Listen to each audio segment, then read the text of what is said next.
Esse vídeo aqui, esse vídeo, ele vai ser um pouco mais didático, pontual, para responder uma questão. Qual a origem do conflito entre Rússia e Ucrânia? Ou seja, de que maneira que originou-se a guerra? Por que hoje está acontecendo o que ocorre? Como vocês sabem, o leste europeu é composto ali pelos bielorrussos, lituânios, ucranianos, russos, exergovínios, sérvios, poloneses, romenos, letônias, Moldávia, armênios, enfim, todo aquele leste europeu ali, desses países que eu citei e mais outros, eles têm uma origem só, que é de chamar os povos eslavos. Aliás, essa palavra eslavo merece até um vídeo específico para falar sobre isso, porque a palavra em inglês slave surge a partir do eslavo, que quer dizer escravo, porque durante muito tempo houve a questão de escravidão desses povos. Mas isso é outro tema para outro vídeo. Pois bem, a ideia ali, como eles são povos irmãos, é de fazer uma grande pátria, de ser uma única só, por conta dessa origem irmã. Isso é uma questão cultural. São costumes parecidos, os idiomas ali têm algumas variantes, não são os mesmos, mas são parecidos. Isso é o primeiro ponto. Então a ideia deles é criar um grande império ali do leste europeu, vamos dizer assim. E a Rússia se advoga do direito, por ser a irmã mais velha, de fazer isso. Pois bem, fica ali de um lado esse grupo mais do leste europeu e ali tem o grupo ocidental. Aonde que entra essa questão do Ocidente com rota de colisão, o Ocidente com essa galera do leste europeu? Isso começa na Segunda Guerra Mundial, na primeira vez em que se reuniram Estados Unidos e Rússia, União Soviética, quer dizer. Por quê? O objetivo deles era derrotar as tropas nazistas. Então, de um lado, os Estados Unidos combateram e libertaram os povos a oeste, e do outro lado, a leste, a Rússia combateu as tropas nazistas. O grande conflito conhecido ali, como vocês devem saber nos livros de história, é o conflito de Stalingrado,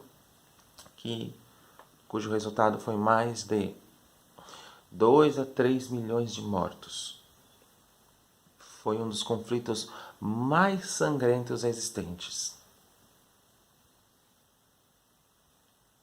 E aí, em 1949, que surge ali a Organização do Tratado do Atlântico Norte, que é a OTAN. Que então são bases militares que vão ali ser construídas a oeste, no caso dos Estados Unidos, porque ali eles se instalaram para combater a guerra e ali eles ficaram mesmo. Então é a união de alguns países da Europa e Estados Unidos. E ali no leste teve o Tratado de Varsóvia, que são os países do leste europeu, que é os países compostos da União Soviética. Então você tem ali, de um lado, o lado ocidental e o lado, vamos dizer, euroasiático, uma coisa assim. Aonde que entra a rota de colisão com essa gente? E onde que começa as tensões As tensões já começam por conta de aspectos ideológicos, políticos, econômicos. Como eu já disse, você tem o lado do oeste e o lado do leste, o lado ocidental e o lado euroasiático, vamos dizer assim. Por quê que começam as tensões? Por conta de posições políticas e ideológicas. Você tem de um lado, ali já em 1949, é o Stalin, você tem esse lado comunista e do outro lado você tem o lado capitalista. Então a tensão já começa ali, com esses dois tratados. Então, em 1961, a OTAN ela faz bases militares onde a primeira vez mísseis vão ser apontados na direção de Moscou. Como resposta, a Rússia, envia mísseis para Cuba, em Havana, que vão ser apontados diretamente para os Estados Unidos. Mísseis com poder de longo alcance, se bem que, ali, como vocês devem saber, a divisa entre Ucrânia, entre Cuba e Estados Unidos é muito pequena, porque Cuba é a divisa ali de Miami. Ali já inicia essa tensão entre esses dois países. E como Estados Unidos e Europa já estão ali a oeste, eles começaram a querer avançar cada vez mais. Vamos lembrar que a região, principalmente a Rússia, é um grande exportador de gás e a Ucrânia é uma das maiores reservas de minério de ferro. Então, é como a velha história dos portugueses aqui no Brasil, só para vocês entenderem, quando os portugueses invadiram o Brasil. O interesse é sobretudo econômico e de manutenção do poder. Os Estados Unidos queria se tornar a potência. Então ali ainda há essa questão de querer ter, por meio desses acordos, a manutenção do monopólio ali do capital e das mercadorias. Basicamente é isso. E houve um acordo já no final dos anos 90 para desfazer tanto o Tratado do Atlântico Norte, a OTAN, e o Tratado de Varsóvia. O Tratado de Varsóvia cumpriu a sua promessa, se desfez. E a OTAN, o que ela fez? Não desfez. Muito pelo contrário, ela começou a avançar cada vez mais as suas tropas em direção a Moscou. Porque a União das Repúblicas Socialistas Soviéticas, elas se desfizeram nos anos 90. Começou ali o governo com o Gorbachev, que fez a perestroika, tentando ali manter de toda maneira a União das Repúblicas Socialistas Soviéticas, mas fazendo uma série de reformas. Mas como o modo de vida do homem soviético não é nem um pouco atrativo e nem foi um pouco atrativo, e do outro lado você tem o lado ocidental, capitalista, todo sedutor, todo fetichizado, isso vai, logicamente, despertar a atenção das pessoas, dos indivíduos, e o poder do capital acaba transformando a realidade ali daqueles países, que faz com que alguns países acabam sendo seduzidos por esse soft power e acabam aderindo à OTAN e, consequentemente, a OTAN acaba cercando aos poucos a Rússia. Restava, então, fazer ali com a Ucrânia. Hoje a OTAN tem cerca de 30 países membros. E aí o Putin, já nos anos 90, nos anos 2000, quando ele assume, depois de Boris Yeltsin, não é de hoje que esse conflito ele surgiu do nada, num passe de mágica. Ah, vou lá invadir porque não gosto de você. Não. Como eu já disse, é um longo processo que envolve questões culturais, políticas, econômicas, interesses de classe, de oligarquias, interesses governamentais também. Então, tudo isso se junta à questão que originou o conflito que nós estamos assistindo atualmente. Pois bem, existe um vídeo, eu não consegui identificar ainda, mas assim quando identificarmos, nós aqui do canal, nós vamos deixar na descrição o nome desse parlamentar. O que acontece? Tem um parlamentar alemão que ele fez um discurso lá no parlamento alemão dizendo, olha, essa guerra já era uma bola cantada, mais ou menos assim que ele disse. Ele não disse nesses termos. Por que é uma bola cantada? Porque Putin veio aqui no parlamento alemão, falou da necessidade de construir uma certa união para barrar essa questão da OTAN e de nós fazermos uma certa construção mais correta que não visasse o interesse do outro. Eu não vou aceitar mísseis apontados para a Rússia. Não vou aceitar a OTAN avançar cada vez mais, cercando a Rússia como um todo. Se isso começar a acontecer, e se isso chegar na Ucrânia, eu não vou aceitar pacificamente. É mais ou menos isso que o vídeo que o deputado alemão diz. Ou seja, o que isso quer dizer? Quer dizer que isso é uma visão que já vem sendo avisada há muito e muito e muito tempo. Não é algo que foi do dia para a noite. Entendam isso. Então, quando ocorre a invasão na Ucrânia por parte da Rússia, é porque essa guerra foi preparada. Porque como não houve essa questão de acordos, no sentido de barrar essa suposta invasão, a Ucrânia decidiu fazer o que está fazendo hoje. Veja, a Ucrânia é um país que é a última fronteira ali do qual a OTAN já está cercando praticamente um bom pedaço da Rússia. E olha que a Rússia é grande, hein? Cercando ali por meio da Ucrânia, a Rússia fica praticamente sem saída. Porque a única saída que eles vão ter ali é na Crimeia, que não tem como, por conta de um mar, ali perto do mar da Crimeia, que eu não lembro o nome agora especificamente, mas é um mar extremamente gelado. Então fica muito difícil acontecer uma suposta fuga. Ou seja, o que eu quero dizer? A guerra, ela é feita por dois motivos.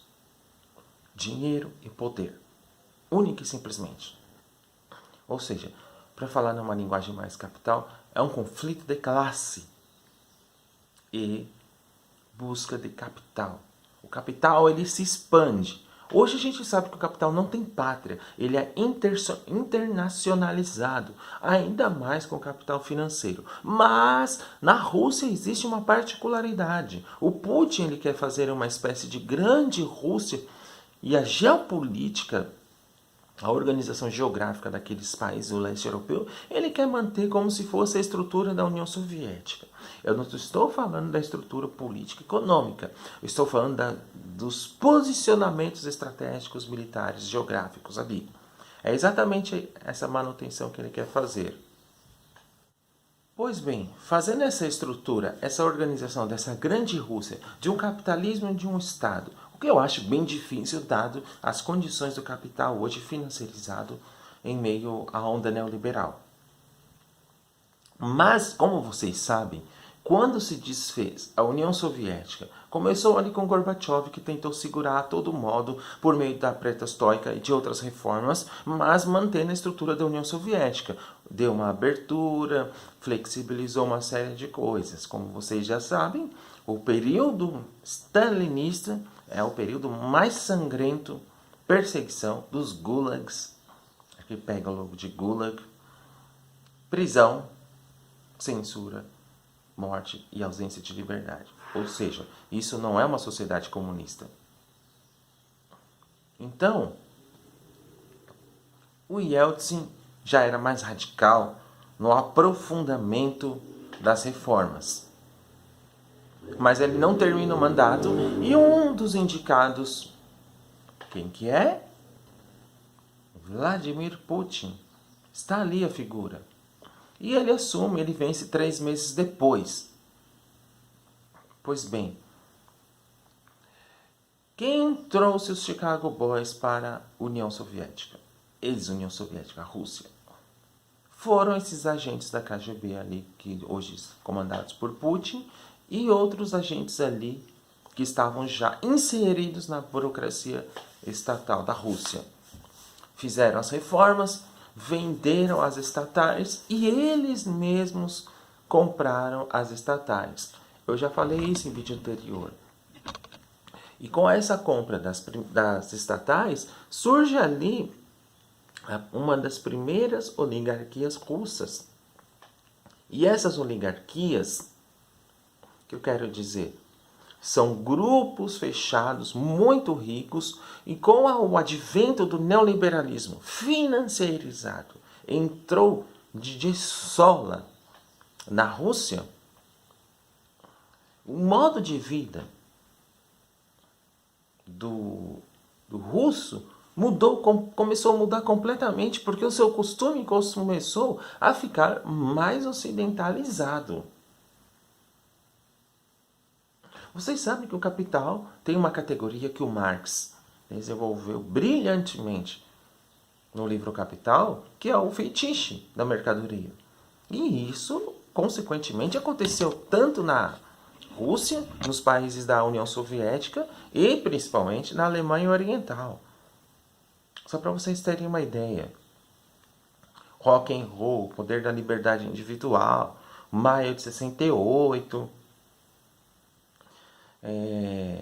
O show do Metallica que ocorreu em Moscou nos anos 90. Tudo isso faz parte do poder sedutor que o capital oferece.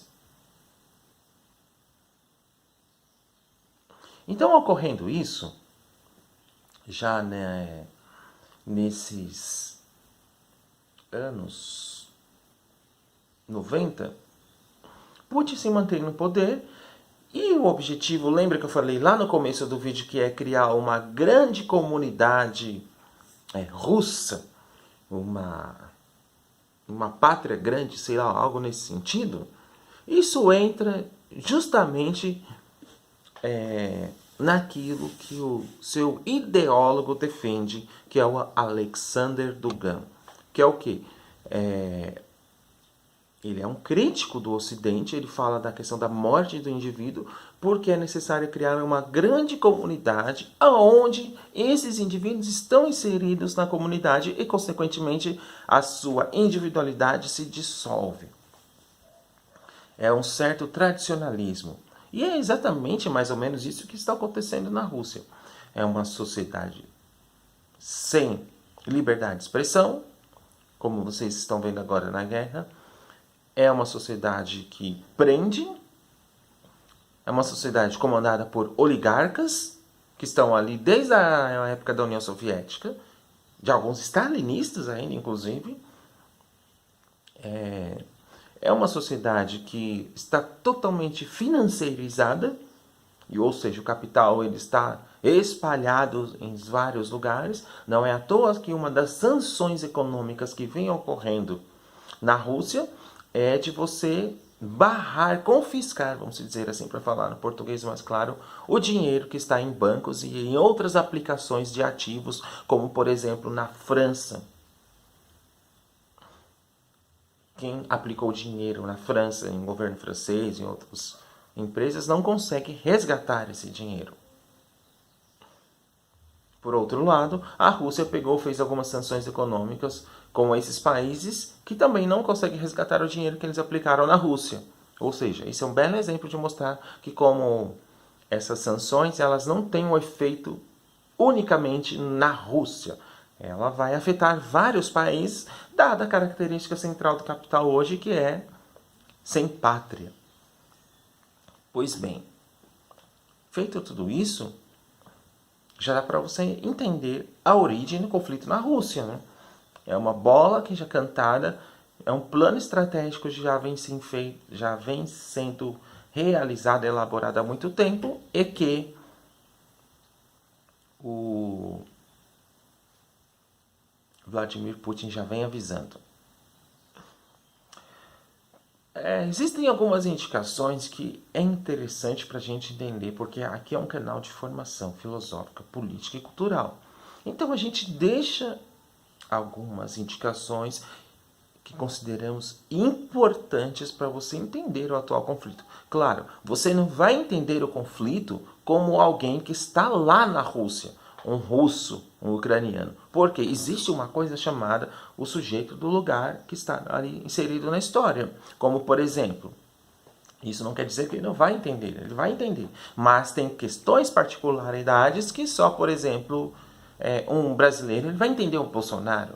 Um ucraniano ele pode entender o Bolsonaro, sim, mas não como um brasileiro, dadas as questões políticas, culturais que nós estamos inseridos. A mesma coisa do Putin, a gente faz ali, o Putin da Ucrânia, e da grande Rússia, a gente faz uma narrativa tentando explicar, mas ela não vai ser como perfeita como ali de alguém que mora ali no leste europeu. Tá? A primeira indicação que eu deixo é da Svetlana Alexievich, que é um livro chamado O Último Homem Soviético, que ela vai contar a derrocada da União Soviética. É engraçado ali no primeiro trecho, logo no começo, que quando ocorre o fim da União Soviética e surge um modo de produção capitalista na Rússia, algumas pessoas falam, é isso capitalismo? Não tem ideia de igualdade? Porque eles eram fechados. Eu não gostei. Ela é uma crítica em relação à União Soviética. Tem uma série de televisão muitíssimo interessante chamado Adeus Camaradas. São 6 episódios que explicam muito bem esse processo de reforma em detalhes.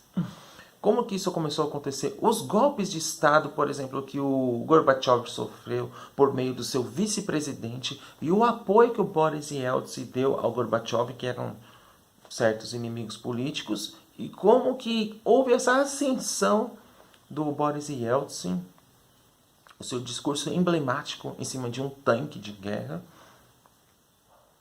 e o processo de desintegração das União Repúblicas Socialistas Soviéticas. É uma série interessantíssima. E um livro que é interessantíssimo e que há uma passagem que é do Frei Beto. O livro chama Livros de Viagem, Paraíso Perdido. Livros de viagem sobre o leste europeu.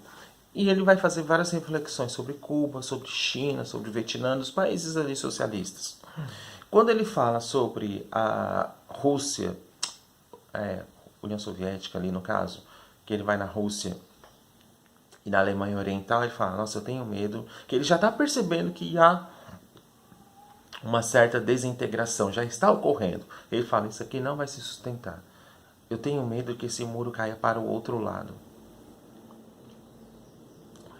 O que mais dizer sobre essa frase? O muro caiu já diretamente para a direita, para o capital financeiro neoliberal. Isso é... isso é o cara evidente? Não. É poder de análise. É você fazer a dialética, ou seja, aquilo que o Lukács escreveu na História e Consciência de Classe. O que é importante na teoria marxista? A dialética. Por quê? Ela comporta um poder de análise da totalidade das contradições da história. Então isso faz com que você tenha uma visão, você consegue fazer um sobrevoo e você tem uma visão das contradições sobre a coisa em si.